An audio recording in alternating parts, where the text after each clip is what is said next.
Hi everybody, and welcome to Story Time this week, and we're going to continue our story of walking through the Bible together. I hope that you're enjoying this series, and even if you're not a child, even if you're grown up, it might help you to begin to discover how the Bible fits together and how one story leads into the next. So last week I started telling you about the family of Abraham. Well, what I want to do this week is to take the story a little bit further, tell you about some more members of that family, and also to help you to remember their names as well. And so a little recap as we begin. Here we go. As you can see, this is Abraham, and Abraham would live in tents now in the land that God had promised him. Today we call that land the land of Israel. Here's Abraham, and you know he was married, wasn't he, to Sarah. Can you say Sarah? Abraham and Sarah. We saw last week that they were quite rich. They had lots of employees, or we would say servants in their days. They kept sheep and goats. Here's a little one here. Sheep and goats, and we put some cows. They were very wealthy in their time. They lived in a nice house when they were in their own country, but they left that and they listened to God, they obeyed God, and they went off to Turkey. We saw that last week. And then they came into the land that would become known as Israel. It's not called Israel at the moment, and they don't own it. Lots of other people live in the land. And we saw, didn't we, how Abraham went off to Egypt, and they brought back with them from Egypt a lady called Hagar, who became a servant, really, to Sarah. She would assist and she would help Sarah. We saw how Hagar had a son last week. His name was Ishmael, and he was Abraham's son because Sarah asked Hagar to marry Abraham to have a child because she thought she was too old. Okay, so Abraham, Sarah, Hagar, and Ishmael. Ishmael, of course, becomes very important to the Muslims, to Islam. Okay, now actually we saw, didn't we, that Sarah did have a child in her old age. In fact, she was 90. Abraham will be 100. They both laughed when God said that Sarah would have a child. But she did, and he grew up. Here he is. His name was Laughter. No, it means laughter. His name was Isaac. There we are. Good. Say Isaac with me. Isaac. Fantastic. Well, Isaac would get married when he grew up, and he would marry Rebecca. In fact, Rebecca was his cousin. In those days, you would marry within your wider family, and that was okay to do. Rebecca had lived in Turkey, and she came to live in this country now called Israel. Comes to be called Israel. And so Isaac and Rebecca, well, Isaac and Rebecca would also have children, but God's promise that he'd given to Abraham was passed to Isaac. Remember the three things about the promise. One, that you would have such an amazing family. There would be so many. It would be like trying to count the stars in the sky or the sand on the beach. Secondly, I'm going to give you a land of your own. And thirdly, through your family tree, someone will come who will be good news for the whole wide world. He would be the one to bring about God's rescue plan for sin, S-I-N, and bring people back into a friendship with God. So that promise now is passed on to Isaac and Rebecca. Well, Rebecca would have twins, actually 2 boys, and I told you about them last week. This one is called Esau. He's the first one to be born, and his brother, and they were twins, but you know what? They were just nothing like one another. They didn't look like one another. They were not identical twins. So we got Esau and his brother Jacob. Now inside their mum, before they were born, it was like they were having a wrestling match, because I think Jacob wanted to be born first, because the one that would be born first would get twice as much stuff as all the other members of the family. And so when Esau was born, he was born with Jacob's hand around his ankle, kind of like Jacob was trying to pull his brother back so he could be born first. Well, these boys, they grew up, and Esau became a hunter and someone that loved the outdoors. And Jacob loved standing around the house, and he became a master chef. So he was the one that would cook the food, and he would work at home. Now let me tell you something about these two boys, okay? Dad had a favourite son. Dad's favourite son was Esau. Was that good? I hear you saying no. That's absolutely right, it's not good. But Mum had a favourite son. Rebecca's favourite son was Jacob. Is that right? Now I think some of you might be thinking, yeah, maybe it's okay. No, because two wrongs do not make a right. It wasn't good that Rebecca had a favourite son. In fact, probably in this family, things weren't always very happy because of favouritism. It might have caused jealousy as well. One day when Esau was out hunting for food, he came home really, really hungry. And he came indoors and he said, Jacob, make me some food. I'm starving hungry.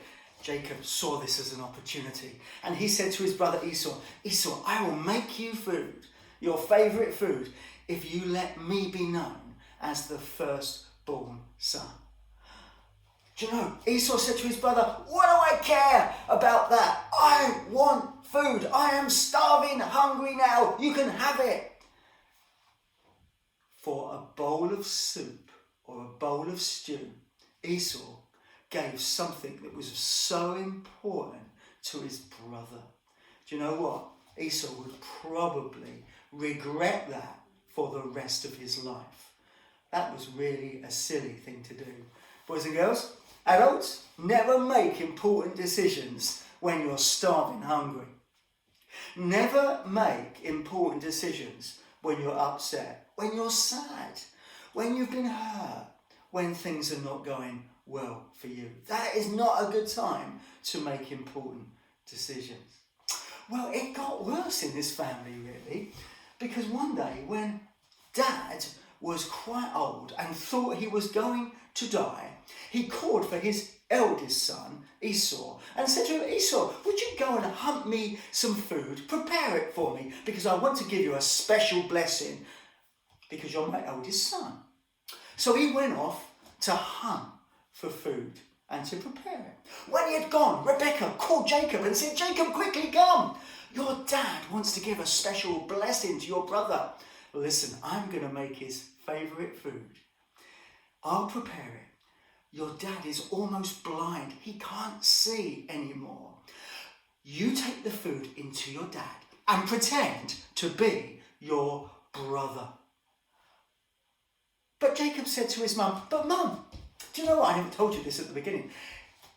Esau was very hairy, but Jacob was very smooth. So Jacob said to his mum, Mum, Dad will know that I'm not Esau because I'm smooth and he's hairy.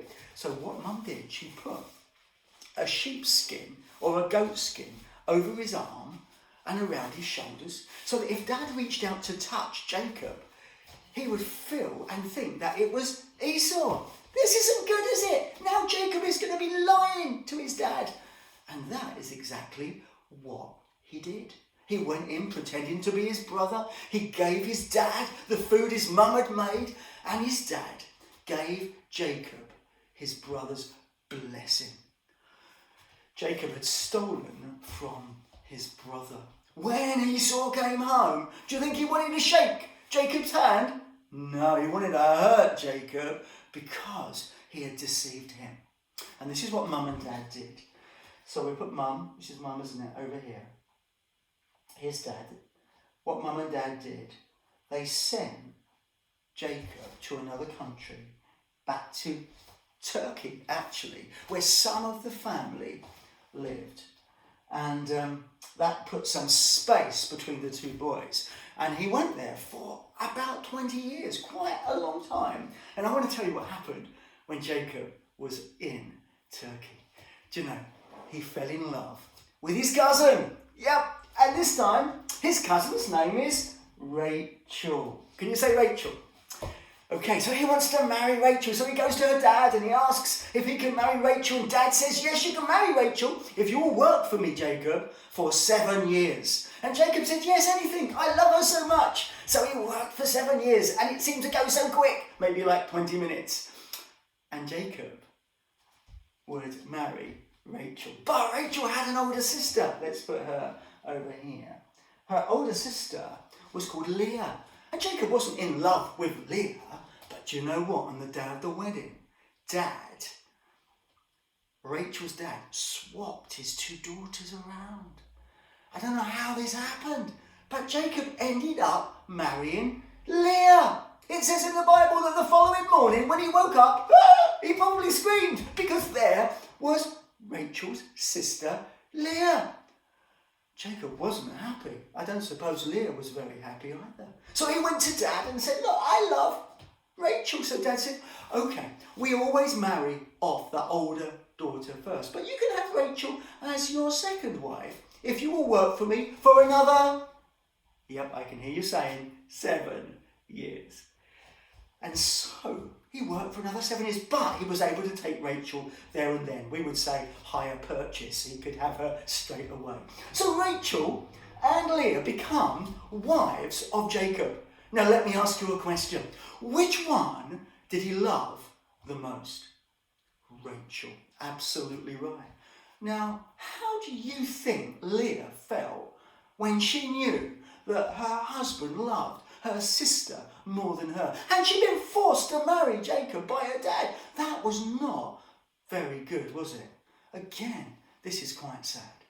Well, let me tell you that Rachel had a servant girl. We'll put her over here. You haven't got to remember their names, but the servant's girl name was Bilhah.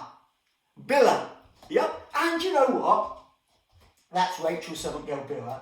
And this is Leah's servant girl. We'll put her with Leah as well over here. Her name was Zilpah. Okay, so there were 4 women. Now, one day,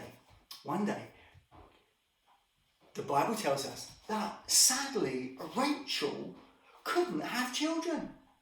Isn't that sad? But Leah could have children. In fact, she started to have children by Jacob. She had her firstborn son, who was called Reuben. The second son was called Simeon. Now, don't worry about these names. Next week I might tell you them again. The third born was called Levi. The fourth was called Judah. I want you to say Judah. Judah. So that's 4 sons to Leah. Wow! Do you know, after 4 sons were born to Leah, Rachel came to her husband and said to him, Jacob, I can't have children. How about you marry my servant girl, Bilhah, and have children by her? Jacob probably said, okay. And so he did. And he had 2 sons by Bilhah. That's how many sons altogether has Jacob got? 6. Okay, after that, Leah comes to her husband and says, Jacob, why don't you marry my servant girl, Zilpah, as well and have children by her? So Jacob probably said, okay. And so he's now got 4 wives, hasn't he? So he marries Zilpah, and Zilpah gives birth to 2 more sons. How many is that? 8 altogether. 8 sons. Now let me ask you a question. How many wives has Jacob got? 4. Which one does he love the most? Rachel. That's right, but Rachel can't have children. Do you know, after that, the Bible tells us Leah had 2 more sons. How many is that? 10. Well, do you know what? It's about time a daughter was born, isn't it? Okay, so let's put these sons up on here. Here we are.